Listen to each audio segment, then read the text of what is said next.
Like many who suffered the partition, his family fled the violence in Punjab from India to the newly created country of Pakistan.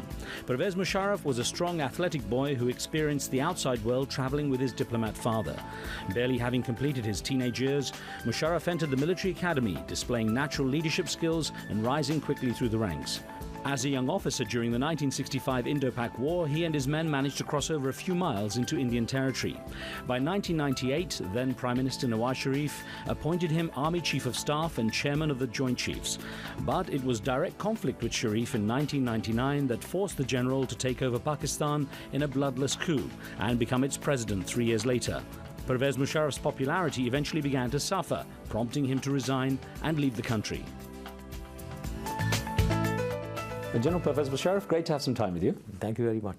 So you still seem to be quite keen on politics. I mean, didn't that time in office give you any concerns, all that pressure, all that compromise? They did, but I think when I look at the condition of the country, that motivates me to try to go back and do something for it. Now, Pakistan, of course, is a very difficult country, though. It seems to have more problems than most. What is it about it that makes it so difficult to manage? What is the key element that keeps it so difficult? I think it's not Pakistan, it's the region. It's the region, what we have suffered in the last 30 years, the impact of the Soviet invasion of Afghanistan, and then onwards what all happened in that region, that we were abandoned in 1989. For 12 years there was total catastrophe in Afghanistan. Then onwards 9/11 came in. So all that has been happening in the region. And then with our confrontation with India, nuclear flashpoint. So it's a complex area, and within our society, I think Pakistan is a society of many diversities. So these are issues which complicate happenings, and with the short histories, background, and all the tumultuous events that have taken place in the region, impact of it is on Pakistan. Now, I know you had a grand vision, perhaps still have a grand vision for Pakistan. There was a phrase in 2002 you introduced, enlightened moderation, referring to how there could be a more moderate version of Islam practice as opposed to embracing extremism. But ironically, the country seems to have gone the other way for a lot of people. Yes, anyway. that strategy is not one way, it's a two-pronged strategy. While Islam rejects extremism and terrorism and goes for socio-economic development, it is the West and the United States which must solve the political disputes which really are basically which involve the Muslims, and the Muslims are on a receiving end. So it has to be a double-pronged strategy. But since then, yes, we haven't been able to make much headway in either resolution of disputes or on the other side, on the Muslim side, we made a committee of eminent persons, but ultimately it fizzled out, I think. Do you remain optimistic about Pakistan's future? Yes, indeed. Yes, indeed. I have full faith in the people of Pakistan and the armed forces of Pakistan, because of which I am very sure about its future. Now let's take you back. You were born in New Delhi under what was British Indian rule, and you were just a young boy, barely turning 4 when the partition happened, and you saw obviously the horror of that event as a young boy. Your family actually caught the last train out, safe train out of Delhi from what I gather, and you ended up in a ghetto in Karachi. What sort of do you remember of that time, the early experience of the way the family went through so much disruption and trouble? Yes, it was very traumatic indeed. As a young boy, I still remember the dead bodies lying around on the platforms and on the railway lines, wherever the train went through, from Delhi to Karachi, through Punjab especially, through Indian Punjab, the East Punjab. So it was traumatic. But then we were so motivated. We were so motivated at going to our own country, our own land, that I think we were prepared to help each other. We were prepared to sacrifice for each other. So therefore, when we landed up in Jacob Lines in Karachi, in 2 rooms or 2.5 rooms, we were at one time 18 people of the family sharing a bathroom. So but we were very happy. How did those early years shape your attitude towards India later in life? Was it something that you carry as baggage? No, I don't think so. I think from either side, I didn't hold any grudge against India.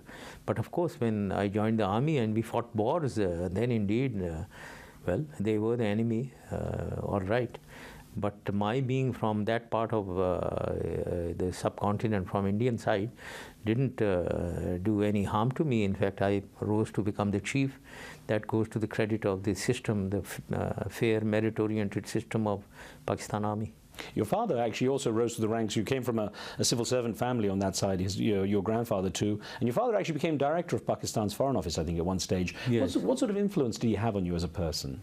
Well, he did have an influence on our character building. He was an extremely honest man and extremely believed in a lot of giving money and sharing troubles of others.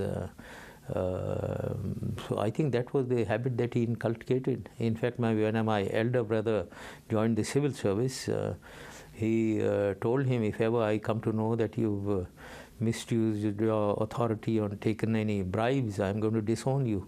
So this is the kind of environment we've come up with, and he believed in truthfulness, speaking the truth. He always made us speak the truth. So I think that part of our character was developed by my father and my mother also. As a boy, you were often teased for being like short and chubby, but you excelled at sports. I mean, pretty much everything, including bodybuilding, I gather. Yes, I became a jack of all trades and master of none. And I used to enter every game and then leave it when you achieved a certain average standard, leave it and go on to the next game. So I became a bodybuilding because I used to do gymnastics actually. And we used to have intramural competitions in the college. So everyone, you scored a point for if you got a position. So when there was a bodybuilding competition, they thought that I had a very, very muscular body.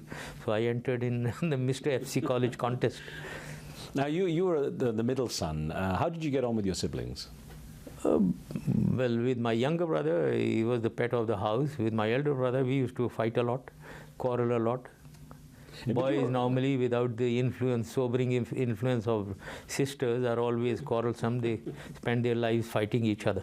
But I gather you were a popular lad among the community, and you actually had your sort of close friends, your little gang that you used to hang out with and get up to a bit of mischief with. And I gather you were really the strategist for that gang as well, even at that age. Yes, I think. I think I liked being with friends, and my friends liked me to be with them.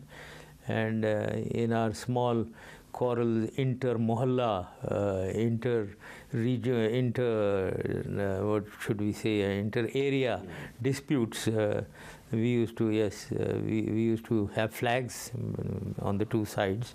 So I used to make plans of how to grab their flag through an outskirting maneuver, outmaneuvering the front and going to the rear.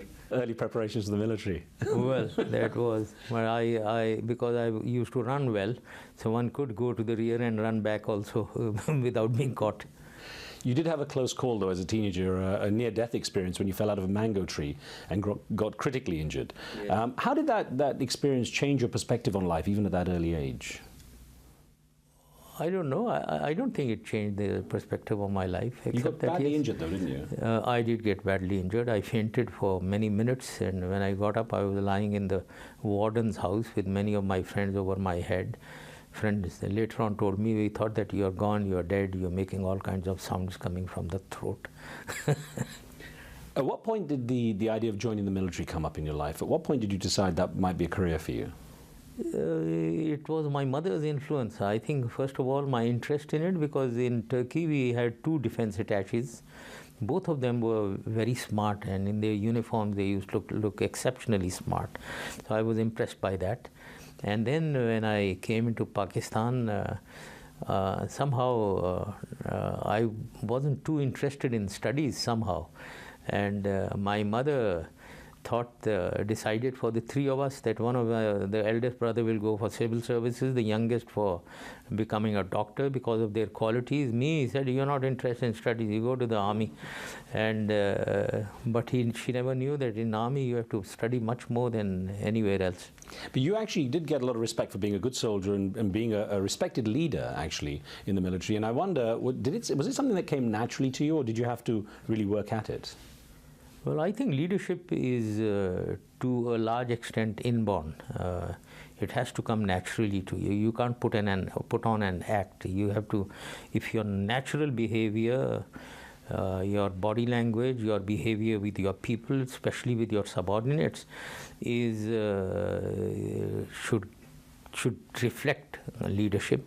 But then it gets groomed also within the service. Since I joined the Special Services Group, which is very different from the rest of the army, I was groomed in leadership, I think. That is the best thing that happened to me. It was a very tough life, but leadership got taught also, other than the basics that were probably there in me inherently. I mean, you rose up through the ranks very quickly and you did very well, but there was a tough time. You have to tell me about this time in 1965 when you took a leave of absence without permission and suddenly they were going to court-martial you. Yes, well, I wasn't too well disciplined, frankly, and I used to do all these things. I think my wife introduced some sobriety into me. I used to fight a lot. I was interested in picking up fights, and especially when I learned judo and karate in SSG, I used to pick up more fights.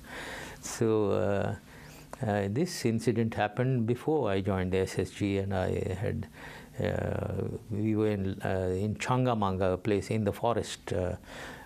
Probably we were expecting war to break out, and I asked for leave. My father was posted to Kenya, by the way, and I wanted to go to Karachi to meet him. All the others used to go to Lahore or nearby places.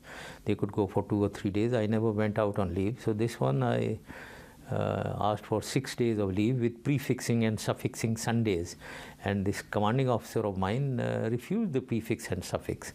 I just got annoyed at that. I said, look, I'm going so far and my parents are going away. This man has no consideration.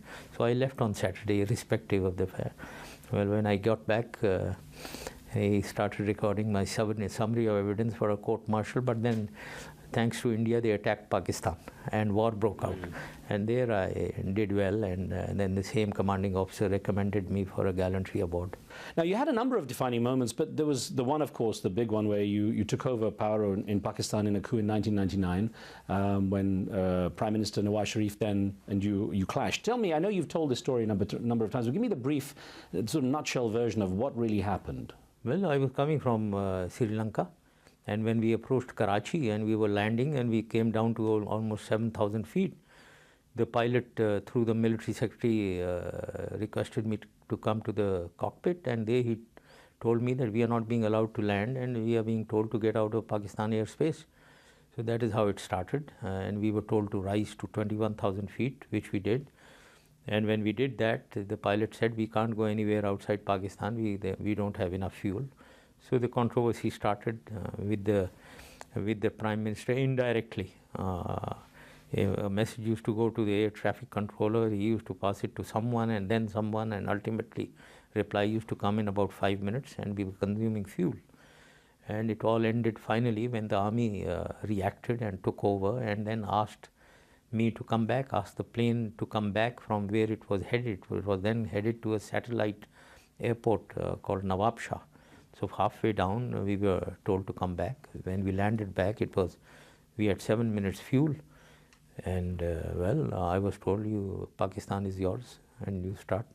Well, I got a shock myself. You managed to rally your supporters, your troops, basically behind you. Yes. While up in the air. Well, I mean, frankly, the troops have always loved me because I loved them.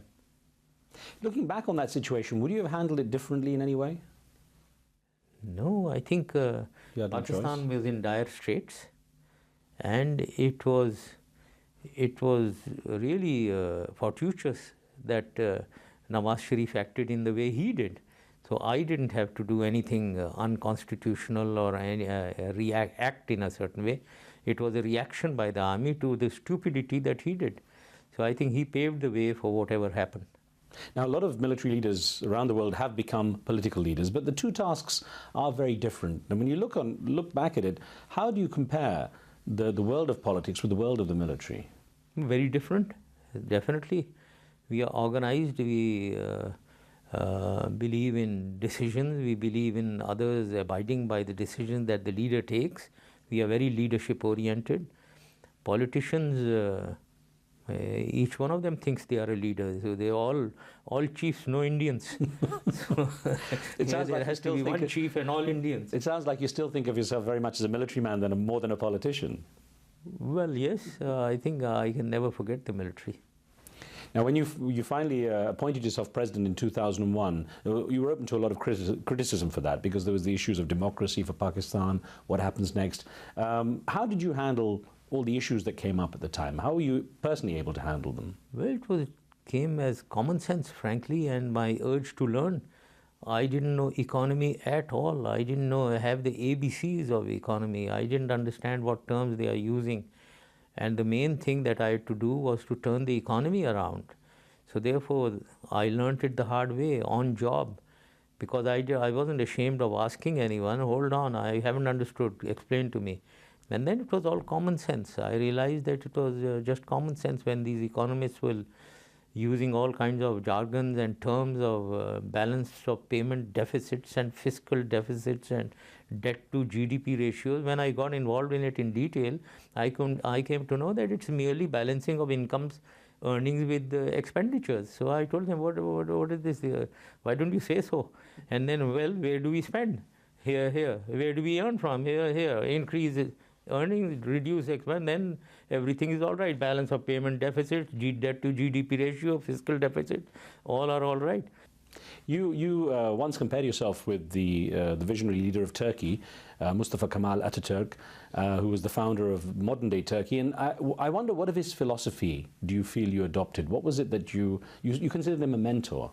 Well, he saved the sick man of Europe, and he saved the country and took it, raised it to the level of a modern, progressive state. But later on, I came to a different conclusion.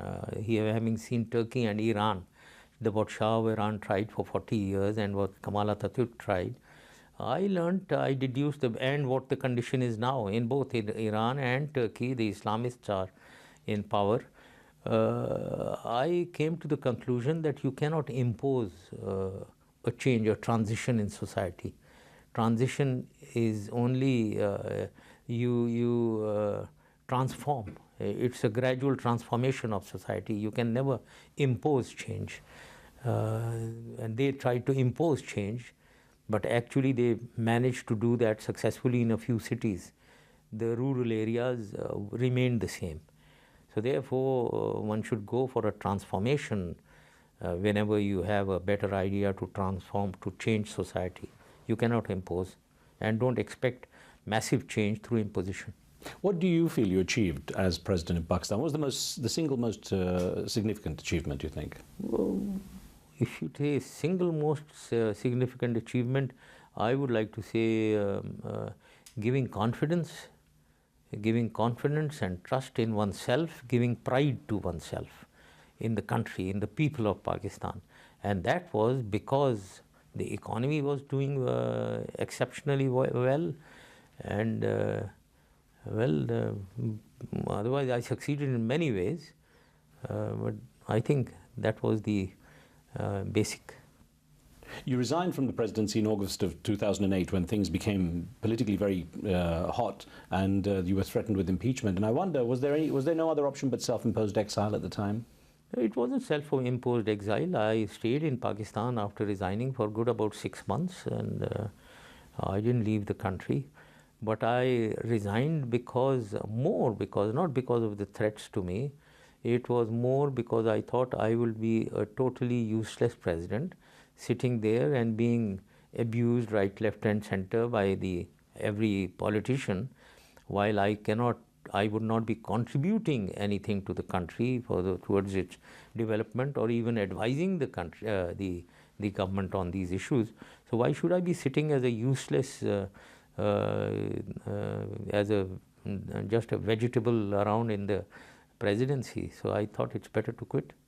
Now, I did the very first interview with you after you took power in 1999. I remember asking you at the time, is there any danger that when you take power like this, that it's very hard to give up that power? And your answer to me at the time was, well, I haven't had the power yet, so it's very hard to tell. When you look back on it, was it hard to give up power?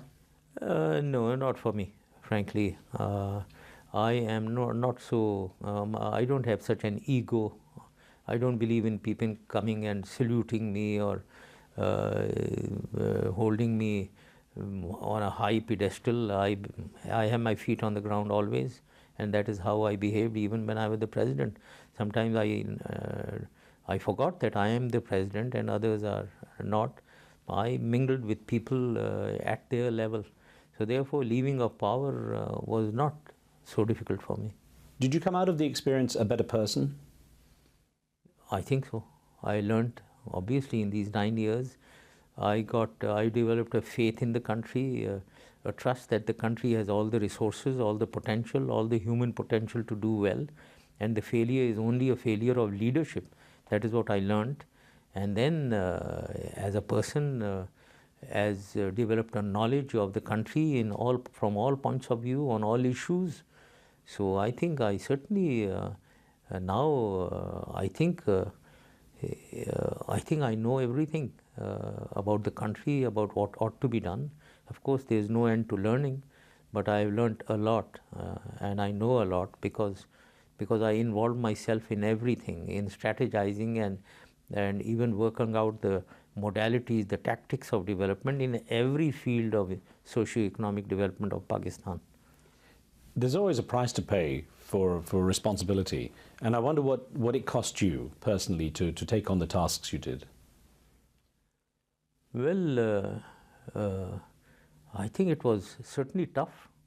In the first 1.5 years, I think I worked about at least 14 to 16 hours a day in 3 shifts, starting at about 8, 9 in the morning till about 2 o'clock at night, 2 or 3 o'clock at night. This continued without any break, even on Sundays, every day, 7 days a week for about 1.5 years, till ultimately the cabinet secretary told me he used to bring agenda points and he said we used to have, every Wednesday we used to have cabinet meetings for about 10 hours, 12 hours.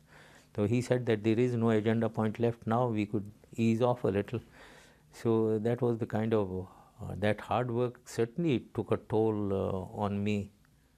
What's on your checklist now to achieve now professionally and personally? What would you like to do? Personally, professionally, I certainly want to join politics because of what Pakistan is suffering. Not for myself, but for the sake of Pakistan, and that I mean every word of it. I'm very comfortable on my lecture circuits. I don't have to put myself into trouble and maybe endanger myself also. But I'm doing this for the sake of the country because I know that today on the horizon, on the political horizon, there is no leader, there is no party which can deliver Pakistan from its problems. The people available and the parties available are all those who have been tried twice and both times failed miserably and took Pakistan to a state of being a failed state and a defaulted state, and that is what is happening now again. We are going down. So before it is too late, I thought maybe I am able to contribute. That will, of course, if you do get back into that mix, it will affect your personal goals. Then what would you like to achieve personally? Personally, there is nothing much to achieve other than I think I've been very fortunate. God has been very kind that I have achieved the highest positions, and more so I have earned respect in Pakistan as well as the world. So I'm extremely thankful to God. I have got good children. So I'm very happy with my surroundings. I have wonderful friends, very sincere friends. So I love an occasional game of golf or tennis or bridge. So I'm very happy. On a personal note, I don't desire anything more. No going back to the bodybuilding? No. Actually, I do use dumbbells and I do exercise very regularly, but not of that level of bodybuilding. How will history remember you? How do you think history will judge you? And what would you like your legacy to be? Well, my legacy, history should judge me as a person who took Pakistan out of its troubles, and it should judge me as an honest man, a man who delivered for Pakistan. Well, Fine. I thank you so much for your